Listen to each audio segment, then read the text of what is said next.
Hey everybody, I had to come on here and make a super short video because I had a great day.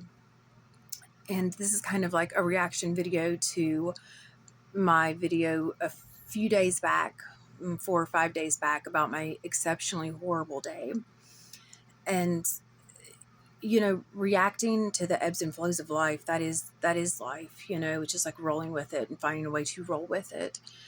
And so I just wanted to share that. I had just a great day and nothing great happened. I did find 2 pennies, heads up, but it was just a feeling, and I think I'm finally coming to terms with, at least for today, for this moment, I feel that I'm finally coming to terms with um the truth of life, and it's kind of the Forrest Gump question: is this fated?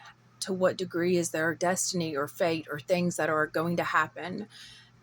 Or do we make our own destiny? And just like Forrest Gump, I think it's probably both to some degree. We have free will, but there are things that are going to happen with us within this journey of ours of life. So coming to terms with that, for me, it's just been like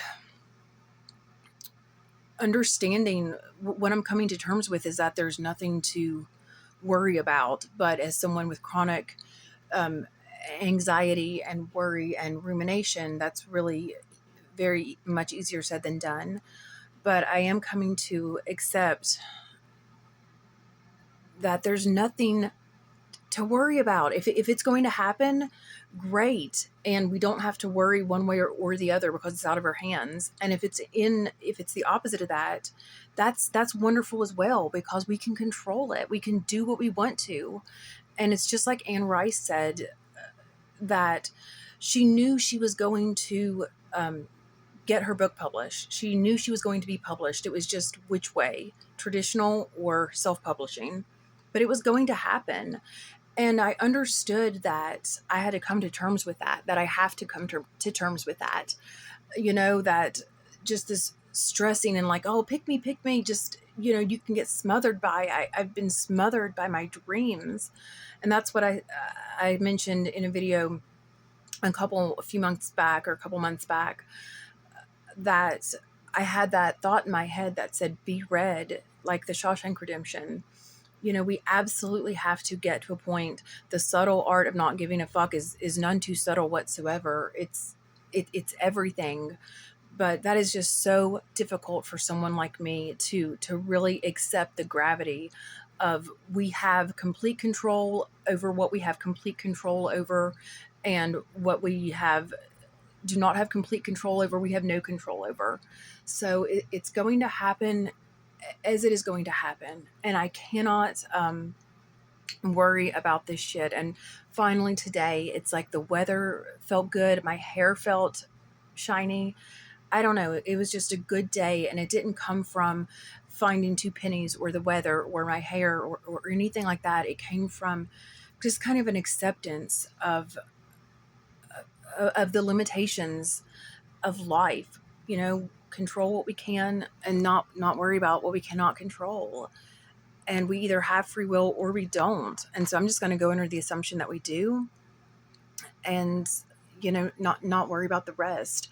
What set off my bad day, um, that I was talking about the first time, my exceptionally bad day, I think what set it off was the laptop breaking. The laptop broke. It was like the start button. It wasn't something internal. It was like the actual physical laptop. It wouldn't turn on. And then, like, we were kind of keeping it on, but then that messed up and it died. And now it's just like we can't turn it on. So it's actually fine internally, but it won't turn on. So it's so frustrating. I think that kind of was really upsetting. Obviously, I couldn't type. There was a lot I couldn't do, but we took it to the shop today, and we didn't really have the money until today to take it to the computer repair shop. But in the meantime, I have started doing the Ho'oponopono, the meditation. I'm doing it a second time for 3 weeks. The first time I had a spiritual awakening. My third eye opened in 2020. And I started coming to all these conclusions, that I do have some agency in my life, that I don't have to be terrified over a virus or inept world leaders or any of it. We don't have to be terrified of it because we actually have some agency. That was kind of when I first started to think about really the gravity of having a life, having consciousness, and having some agency in how, what we do with that. But so I'm doing it for the second time to kind of just come to an internal balance, and hopefully, um, I don't know, kind of have some balance with my divine masculine and divine feminine. It feels kind of out of whack. And I think, I like the idea that karma is an internal frequency based on our self-esteem and how we perceive ourselves. That I heard a tarot reader say that's her interpretation of karma. And that really resonates with me. I've said for years that I have these cosmic daddy issues, stemming from my own father kind of having this, I don't know, just my father had difficulties being himself and speaking and living with autonomy. And he took it out very passively, aggressively, I thought, for a long time towards me, because he couldn't speak for himself, but he could like speak for me. That's at least how it felt for many years growing up.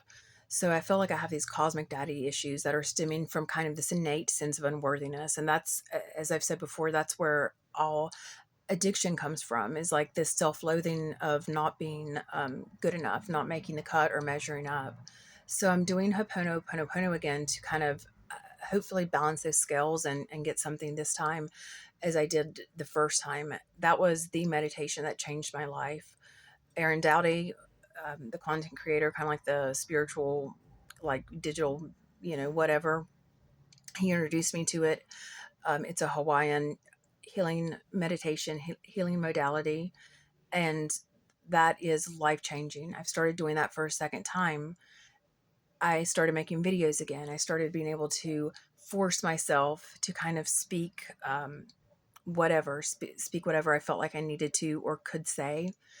And these three things happened because my computer broke. If my computer broke, I wouldn't have been forced to take that step back from my writing. And of course, I still can write on paper, but it was different. I'm not there yet. I'm like in the kind of like proofreading and editing process. Um, but yeah, it's just, in conclusion, a great day. I'm kind of realizing that good things can come from very frustrating circumstances. The best things in life are the things that you can do. And I for a few years, like in 2021 to 2020, like 3, I would kind of covet these things, like for example, like spiritual retreats to Costa Rica, and people that like went on these ayahuasca retreats, and all these things that I just like can in no way, shape, or form even possibly do right now financially. But that means it's not for me right now. And things that I can do: meditate, write, walk, think for myself, think uplifting, empowering thoughts, be a little bit more of myself with a little bit more confidence every day to the best of my ability. Just be myself and accept myself radically. These things don't cost any money, and anybody can do them. And that's a beautiful thing. So those are my thoughts for the night. Y'all have a good night.